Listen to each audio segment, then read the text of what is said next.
Bus driver की वर्दी से सदारती महल का सफर। निकोलस मादुरो एक ऐसा नाम जो आलमी सियासत में ताकत, तनाज़ो, मज़ाहमत, खौफ और बहरान की अलामत बन चुका है। एक ऐसा शख्स जिसकी जिंदगी के फैसले सिर्फ उसकी जात तक महदूद नहीं रहे बल्कि करोड़ों इंसानों की तकदीर से जुड़ गए हैं। तेल से मालामाल एक मुल्क, खाली दुकानें, भूखे चेहरे, अधूरे अस्पताल, अंधेरे में डूबी गलियां, आलमी पाबंदियां और सड़कों पर नारे लगाते अवाम, ये सब एक ही दौर की तस्वीर है। सवाल ये नहीं कि मादुरो इख्तिदार में कैसे आए, असल सवाल ये है कि इतने बहरानों, दबाव, आलमी मुखालफत और अंदरूनी नफरत के बावजूद वो अब तक इख्तिदार में कैसे कायम रहे। यही वो सवाल है जो वेनेजुएला को महज एक मुल्क नहीं बल्कि एक आलमी मुअम्मा बना देता है। नाज़रीन, निकोलस मादुरो की ज़ाती जिंदगी भी बज़ाहिर सादा दिखाई देती है, मगर जब इस सादगी की तह में झांका जाए तो वहाँ ताकत की कीमत, नजरिए का बोझ, वफादारी की कैद, खौफ की दीवारें और तन्हाई का सन्नाटा दिखाई देता है। दुनिया इसे कभी सदर कहती है, कभी आमिर, कभी मज़ाहमत की अलामत, मगर निकोलस मादुरो बहैसियत इंसान कौन है? वो शख्स रात को तन्हा बिस्तर पर लेटकर क्या सोचता है? वो कौन सी यादें हैं जो इख्तिदार के शोर में भी उसके कानों में गूंजती हैं? निकोलस मादुरो मोरोस 1962 में क्रॉक्स के एक ऐसे मोहल्ले में पैदा हुए जहां ख्वाब बड़े और वसाइल छोटे थे। उनका बचपन न किसी महल में गुजरा, न किसी महफूज दुनिया में। घर छोटा था, आमदन महदूद थी और जिंदगी हर रोज मेहनत का तकाजा करती थी। उनके वालिद एक ट्रेड यूनियन से वाबस्ता थे, मजदूरों के हक में आवाज तो उठाते थे मगर खुद ताकत के किसी ऐवान में दाखिल न हो सके। माँ एक सादा घरेलू खातून थी जिन्होंने कम वसाइल में बच्चों को पालना सिखाया। उसी घर में मादुरो ने सीखा कि दुनिया बराबर नहीं है और ताकत हमेशा कमजोर के खिलाफ इस्तेमाल होती है। नौजवान मादुरो रवायती मानों में बेहतरीन तालिब इल्म नहीं थे, मगर वो गहरा मुशाहिदा रखने वाले इंसान थे। वो क्लासरूम से ज्यादा जिंदगी की दरसगाह में सीखते थे।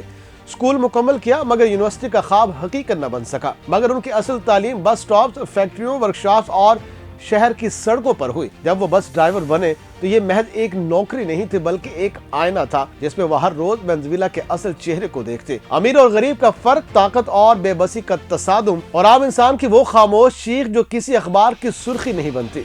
बस चलाते हुए वो लोगों की बातें सुनते, शिकायत, गुस्सा, बेबसी, उम्मीद और मायूसी, सबकी यही आवाजें बाद में उनके अंदर सियासत की आग बन गई।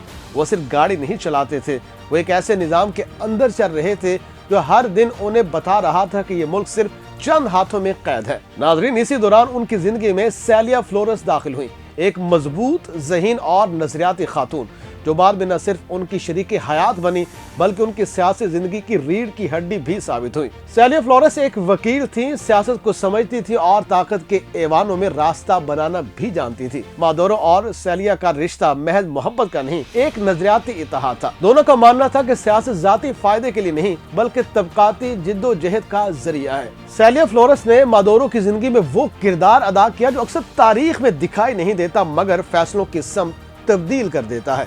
वो उनकी राजदार थी, उनकी मुशीर थी और कई मौके पर उनकी ढाल बनी।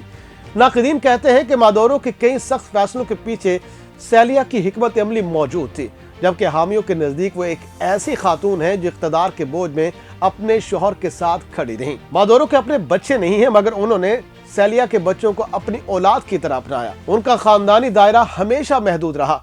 इख्तिदार में आने के बाद दायरा और भी सिकुड़ गया, दोस्त कम होते गए और मुहाफिज बढ़ते गए। वो इत्मीनान सिर्फ चंद चेहरों तक महदूद हो गया। इख्तिदार ने उन्हें अवाम के करीब होने का दावा दिया मगर इंसानों से दूर कर दिया। 1980 और 1990 की दहाई में वेनेजुएला करप्शन, महंगाई और सियासी अदम इस्तेहकाम का शिकार था। ऐसे में एक फौजी अफसर होगो शावेज उम्मीद की अलामत बनकर उभरे।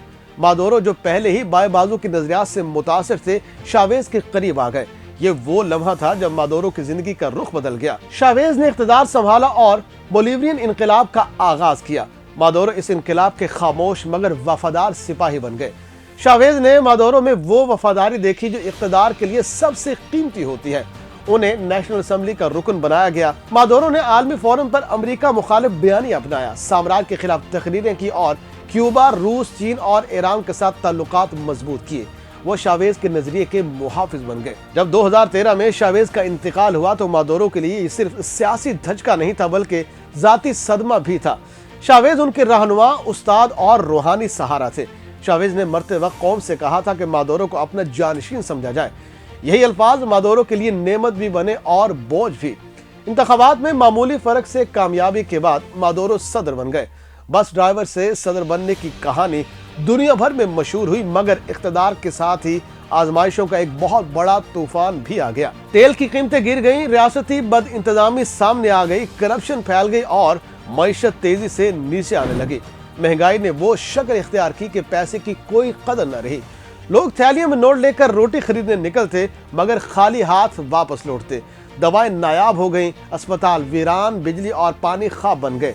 वो मुल्क जो दुनिया के सबसे बड़े तेल के ज़खायर रखता था, अपने शहरियों को बुनियादी सहूलतें देने से कासिर हो गया। नाजरीन, इन हालात ने मादुरो की ज़ाती जिंदगी को भी बदल दिया। वो शख्स जो कभी अवामी इज्तिमात में गाता था, अब खामोश और मोहतात हो गया। सिक्योरिटी के बगैर एक कदम बाहर निकालना नामुमकिन था। कातिलाना हमलों के खदशात, ड्रोन हमले के दावे और मुसलसल खतरे ने उन्हें अंदर से सख्त कर दिया। इख्तिदार ने उन्हें ताकत दी, मगर सुकून छीन लिया। मादुरो रूहानियत पर यकीन रखते हैं। वो हुगो चावेज को महज एक रहनुमा नहीं, बल्कि रूहानी मुहाफिज भी समझते हैं। वो कह चुके हैं कि चावेज की रूह उनकी रहनुमाई करती है। नाक़दीन इस पर हंसते हैं, मगर मादुरो के लिए ये अकीदा उन्हें तन्हाई में सहारा देता है। उनकी जिंदगी का सबसे भारी पहलू तन्हाई है। इख्तिदार की कुर्सी जितनी बुलंद होती है, इंसान उतना ही तन्हा हो जाता है। वो जानते हैं कि उनके इर्द गिर्द मौजूद लोग जरूरत के तहत वफादार हैं। एतमाद नायाब हो चुका है और यही वजह है कि वो फैसले महदूद दायरे में करते हैं। निकोलस मादुरो न मुकम्मल हीरो है, न मुकम्मल विलन। वो एक ऐसा इंसान है जो नजरिए, खौफ, ताकत और बका के दरमियान फंस चुका है। उनकी जाती जिंदगी इख्तिदार की कीमत चुकाने की कहानी है, जहाँ खानदान महदूद, दोस्त गायब और हर मुस्कुराहट के पीछे एक अंदेशा छुपा है। ये कहानी आखिर में एक सवाल छोड़ती है, जब एक आम इंसान गैर मामूली ताकत हासिल कर ले तो क्या वो इंसान रह पाता है, या वो भी उसी निज़ाम का कैदी बन जाता है जिसे बदलने के दावे करता है। निकोलस मादुरो की ज़ाती ज़िंदगी भी वेनेज़ुएला की तरह तजाद, खौफ, नजरियात और बका की जिद्दोजहद का अक्स है। एक ऐसी जिद्दोजहद जो खामोशी से जारी है, कैमरों से दूर, मगर तारीख के सफ़ात पर गहरी लकीर खींचती हुई।